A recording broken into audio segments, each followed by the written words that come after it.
Hello, chemistry students. In this video, we're going to talk about the 5 basic types of chemical reactions discussed in this course. So we have learned evidence of chemical changes in our prior labs and our prior chapters.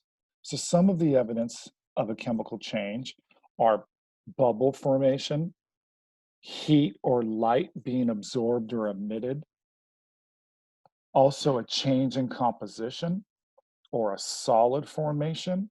These are all evidences of chemical reactions. So once we know that a chemical reaction has occurred, we have to write out the chemical equation. And we're going to go over those 5 basic types in this video. So the first type is combustion. In my opinion, the combustion reactions are the easiest because 3 out of the 4 substances in a combustion reaction are always the same. So one of the 3 that's always the same is oxygen. You always need oxygen to support combustion. So oxygen is always a reactant. The other 2 out of the 3 that are always the same are the products carbon dioxide and water. So in your combustion reactions, you need oxygen as a reactant and you produce carbon dioxide and water. The only thing that changes is your fuel source. But your fuel source will have some common things.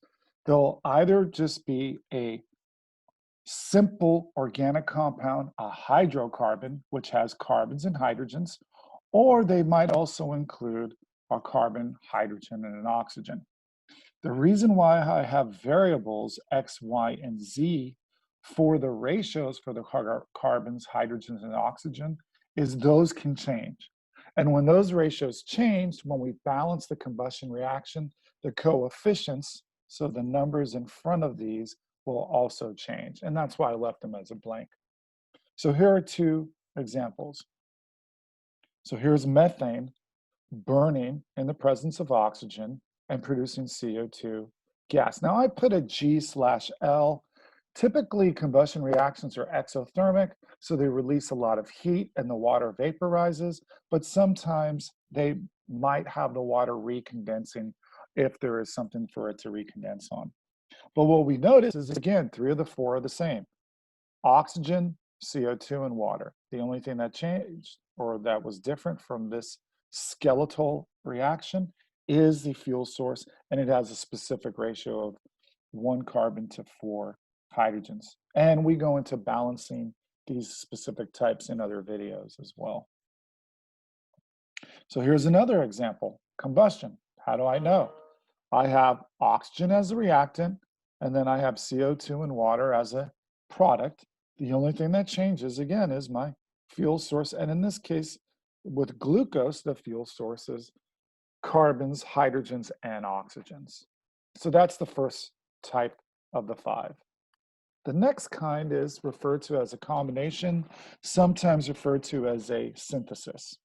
A combination or a synthesis is where you have 2 or more reactants producing only 1 product. So this is a lot of times referred to as a skeletal equation for it. Now, there is no elemental symbol of just A, but it's just a good practice to give you the idea of 2 or more reactants giving you 1 product. But what are some specific examples? Well, we see right here. Magnesium is a metal, and oxygen is a nonmetal. And we see when these 2 elements combine in a combination, they produce an ionic compound. And we talked about this in nomenclature when we were naming ionic compounds and talking about ion formation. So this is an example of 2 elements combining to produce 1 product that's a compound. Now, the 2 reactants don't have to be elements, they can be compounds as well. So here I see a binary ionic compound, and here I see with water a covalent compound. When these 2 compounds combine in the combination reaction, they still produce 1 product, and in this case, this is a compound, it's an ionic compound with the polyatomic ion hydroxide, but it is still a combination reaction. I have 2 or more reactants producing 1 product. Decomposition is the exact opposite. I have one reactant breaking down to two or more products. So here's a classic example. I have a metal carbonate breaking down to a metal oxide and CO2 gas. What do I see? One reactant, two products. Here's another example. Hydrogen peroxide breaking down to water and oxygen. So again, one reactant, two or more products. So that's the first three. The fourth is referred to as a double displacement, sometimes a double replacement, and it's in aqueous, so it's typically in solution. And the way you can think of it is, I call it the do-si-do. It's where you have two compounds switching partners. So you can think of it as, the A and the C switch, or you can even think of it as the B and the D switch. But basically, you have two couples switching partners. So there are actually, in this fourth type of reaction, there's subtypes, and one is a neutralization. And just like it sounds, a neutralization is where I take an acid and a base in equal amounts, and I neutralize them and produce water. So in a neutralization, you have two couples, they switch partners, and I produce water and a salt.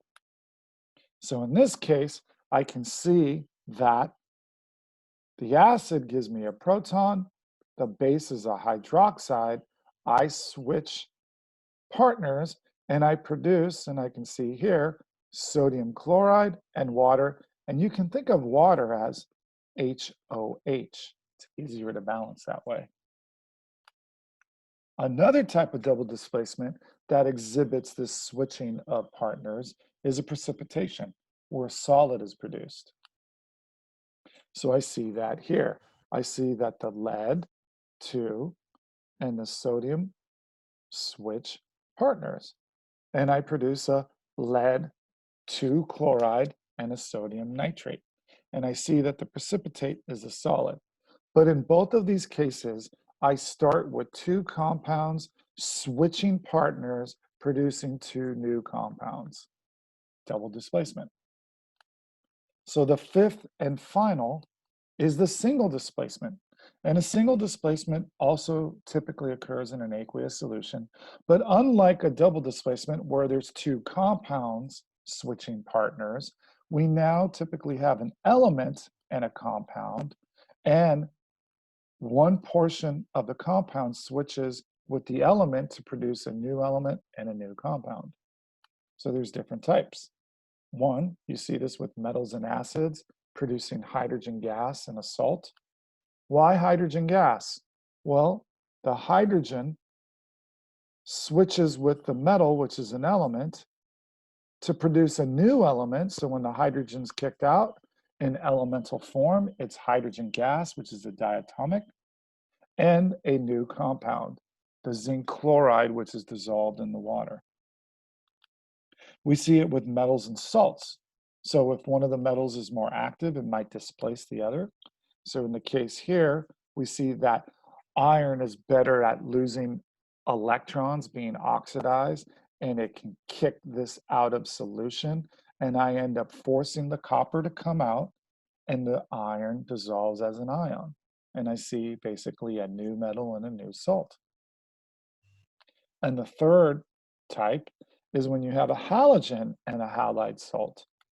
So in the case of now the chlorine is more reactive than the bromine, it's better at being reduced. It likes to have extra electrons.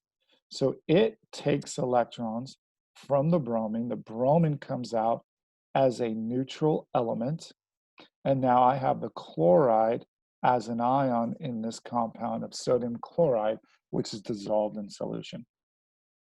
So those are the 5 basic types of reactions that we'll be covering in this course. And I have videos following these that break each particular reaction specifically for that class, for that type in those 5 basic types. So thank you for watching. Let me know if you have any questions. Thanks again.